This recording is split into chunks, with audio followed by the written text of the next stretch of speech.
Here, in the United Kingdom, we're sort of known, aren't we, for being dappy, snappy dressers. It's all about being conformist, and people often say we're a little bit cold, a little bit reserved.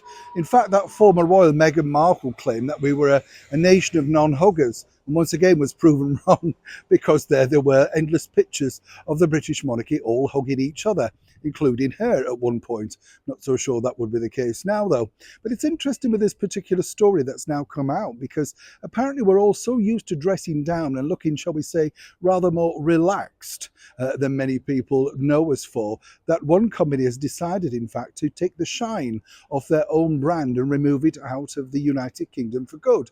Now, could this be a bit of a marketing ploy, of course, at the start of a brand new year, to remind people that seemingly, they have a brand and it's a difficult trading period, but seemingly not. As ever, let me explain. Good morning, Neil. Sean here in the very heart of London. Nice to see you today. Yes, this story really does resonate with me, and I'm sure many people of a certain age, because do you remember, that Sunday night when you were told by your mum and dad to polish your shoes before you went to school, and you had to get the box out, didn't you? Normally from under the sink, do you remember?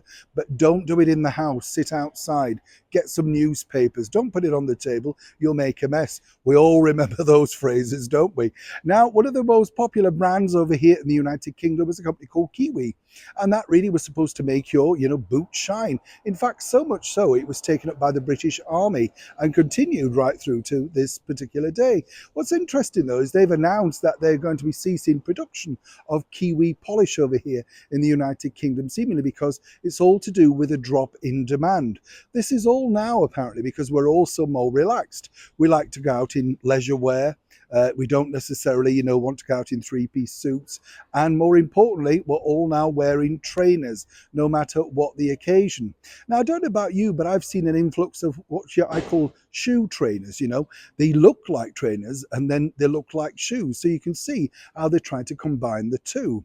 But this has now, as I say, seen a sad decline in the purchase of shoe polish. I know, incredible when you think.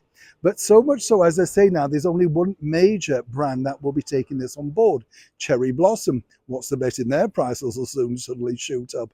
So I wanted to throw this out to you because I'd love to know from your perspective, do you think this is true? Are we all becoming a little bit more relaxed? From my perspective, I think it's, rather strange. I like to make sure that I turn out nice, presentable and smart, particularly in this job. You never know where you're going to end up.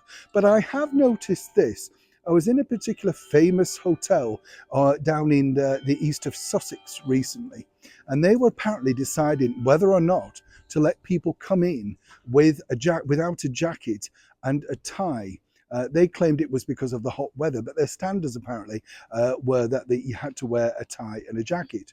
And I thought this was a bit of a mistake because consequently, yes, you're letting people relax a little bit more, but you're not necessarily reflecting that in the prices. On the one hand, you're claiming to be high class, but on the other, the bottom line is you're letting people come in who perhaps maybe just take a quick bite out at KFC or something like that. And this, when you think about it, and there's nothing wrong with that, don't get me wrong, but then, it should be reflective, shouldn't it? But is this truly now a drop in personal standards? Have we all become that tired, that fed up with keeping our personal image up, that seemingly even big brands like Kiwi have now decided to take the shine off making their products over here in the United Kingdom? As ever, I'd love to know what you think to this particular story in the comments below. Neil Sean in the very heart of London.